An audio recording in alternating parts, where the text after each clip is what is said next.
دا کشران چې دي دا چې په دې نشو اخته دي او خاص کر آیس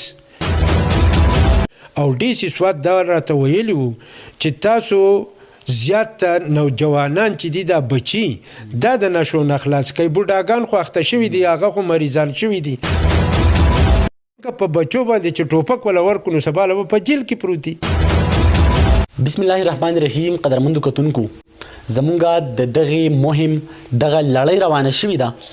د دې یو لړۍ دغه یو اپیسوډ چې د هغه ستاسو مخې ته ښودی شوی هم دی، دا چونکې دویمه برخه ده.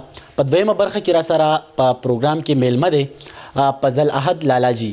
فضل احد لالاجی چونکې د غالیګي کلي تحصیلي بریکوټ غالیګي کلي سره تعلق ساتي، د دې ترڅنګ د دوی په معاشره کې ډېرې زیاتې کړې وړې دي.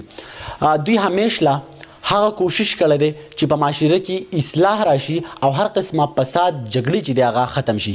نو په دغه کوششونو په کبله چې دی نو دوی ځاله د کلي په سطح هم بیا د سواد کې په زیاتو علاقو باندې چې هم دی نو هغه ځاله یو نوم جوړ کړی دی. په څنګ کې را سره فضل احد لالاجي موجود دی.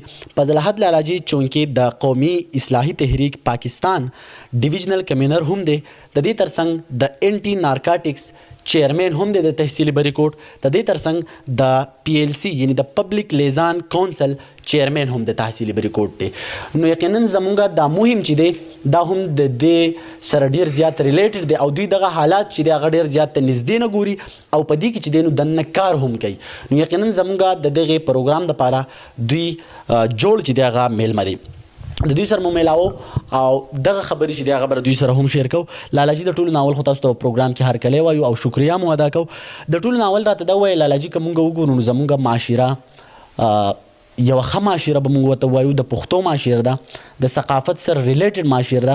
خو بیا داسې کارونه کېږي چې هغه زمونږ د ثقافت نه چې دی هغه خلاف دي. په هغې کې که زه اولنۍ ووایم نو د نشو مسله ده، تاسو هم په دې کې خپل کردار ادا کړی دی. نو د ټولو نه اول راته دا ووایي چې زمونږ په معاشره کې د ماشومان دي، هغوی قلم او کتاب سیټ ټکړی دی او ماشومان دي نشو طرف ته راغوښتي دي. نو اول خو دغې ماشومانو ته به څه ویل غواړئ، بیا تاسو په خپله باندې په دې کې څومره هلې ځلې کړي دي او د دغې هلې ځلو طرف ته چې دی نو تاسو څومره کامیابي حاصله کړې ده، بیا څه ګڼئ چې د دې نه به دا ماشومان چې دی چوټکارۍ یا خلاصۍ څنګه مومي. بسم الله الرحمن الرحیم. نحمده ونصلي علی رسول الکریم. غفران صاحب ډیره مننه چې تاسو رالی او ماله یو وخت راکو او تاسو د ماشومانو په باره کې خبره وکړه چې دا په نشه اخته دي. نو دا ماته ډیر زیات احساس دی، ولې چې زه د ډیرې مودې نه د تحصیلي بریکوټ ته انټي نارکوټیک ویلفیر ارګنایزیشن چیرمین یم او دا تنظیم چې دی نو دا په ضلع سوات باندې رجسټر تنظیم دی چې د هغې محمد رحمان صدر دی د ضلع سوات. زمونږ دا کوشش دی چې مونږ کله د دې معاشرې خپل حالات وکتل او اندازه یې ولګوله نو مشران خو خیر تلی دی، ژوند یې تلی دی او دا کشران چې دي دا چې په دې نشو اخته دي او خاص کر آیس چې آیس ته سړي یعنی جړه وباسي، د ژوند جړه یې وباسي او د تعلیم نه یې وباسي او د هر قسم د ښه کردار نه یې وباسي. نو دا آیس داسې یو مرض دی چې دا راغلی دی او په دې ځوانانو کې او خاص کر په اسکولونو کې او په کالجونو کې نشې ډېر زیات زور لګولی دی او زمونږ تنظیم چې دی انټي نارکوټیک ارګنایزیشن سوات په سوات په سطح مونږ دا لګیا یو چې د دې مرض نه دا ماشومان خلاص شي.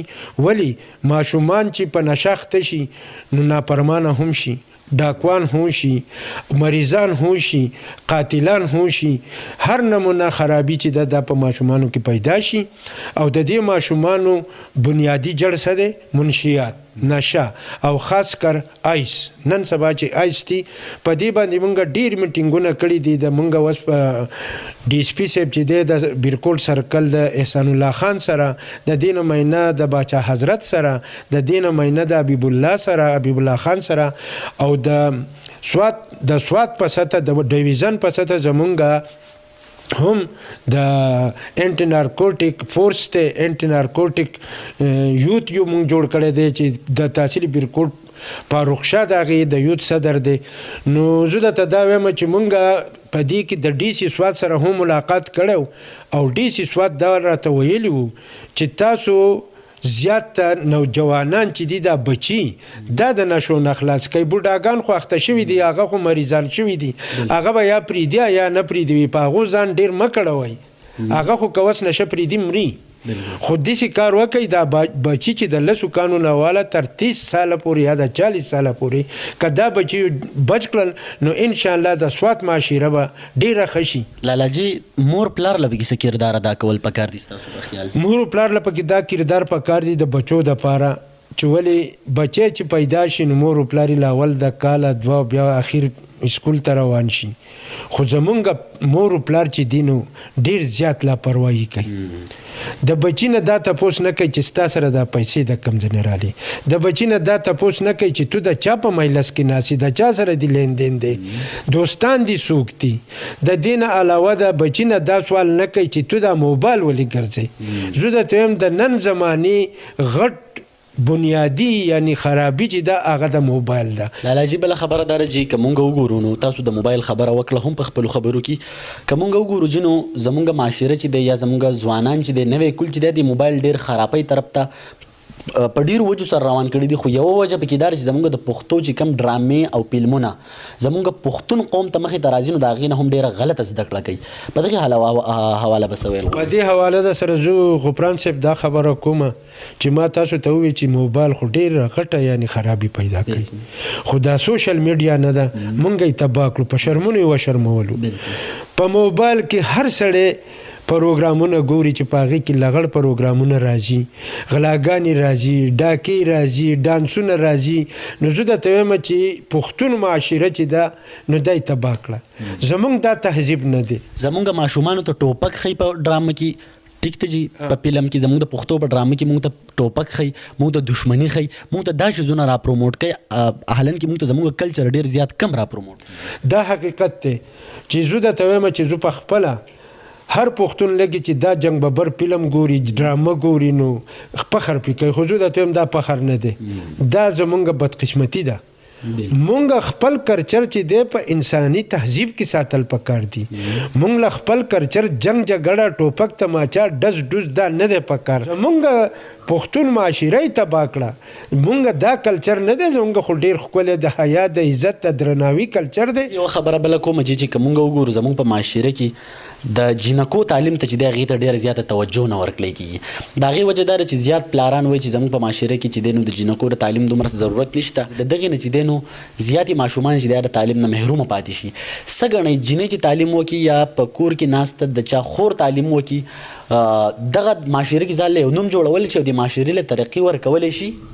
بلکل زه د دې خبرې ملګرتیا کومه. هغه مذهبي علم دی که هغه د اسکول دی یعنی مطلب دا دی په اسکول کې ګناه نشته. موږ دا ډېر زیات یعنی زموږ په رواج کې دا دی. خو زه درته وایم د دې نه زه سخت نفرت کوم.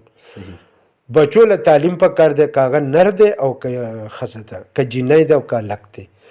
دا هلکه جینۍ به سبا له جوړیږي د دې نه به بچي پیدا کېږي. دی به هغو ته ښه تهذیب ښیي دی به هغه ته ښه یعنې کردار او د هغې نه به سړي جوړی.